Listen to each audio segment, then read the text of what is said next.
Hello दोस्तों, नमस्ते, प्रणाम। मैं हूँ दिव्या शशि शर्मा। आप सभी का वेलकम है हमारे दिव्या ब्लॉग में।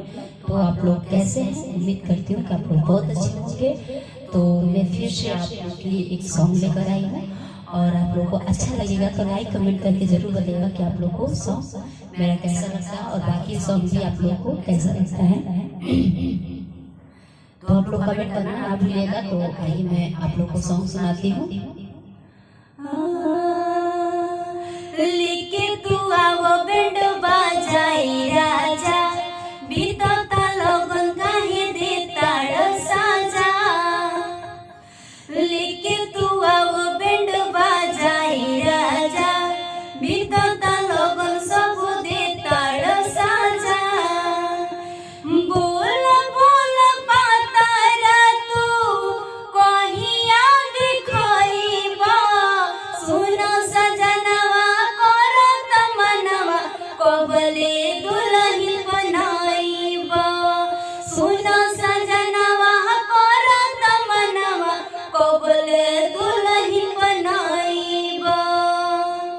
ये मेरे गाने का मुखड़ा था और आप लोग को अंतर सुना रही हूँ और आप लोग कमेंट करके जरूर बताइएगा कि सॉन्ग आप लोगों को मेरा कैसा लगता है। तो आइए अपने गाने का मैं अंतर सुना रही हूँ आप लोग।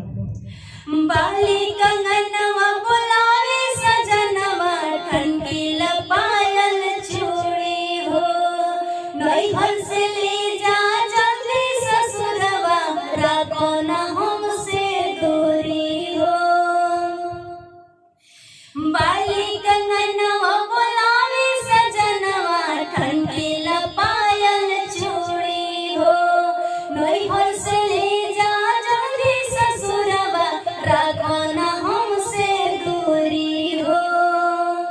दिलवा के ललसा बोला कबले पुराइबा। सुनो सजनवा करत मनवा कबले दुल्हन बनाइबा। सुनो सजनवा करत मनवा कबले दुल्हन बनाइबा। तो आप लोग सुनिएगा और कमेंट करके जरूर बताइएगा। तो फिर मैं आप लोग को ऐसे वीडियो बनाकर देती रहूंगी। आप लोग ऐसे सपोर्ट करते रहिएगा और पसंद आएगा तो वीडियो को ज्यादा से ज्यादा शेयर कीजिएगा और कमेंट करना बिल्कुल ना भूलिएगा। तब तक के लिए बाय बाय।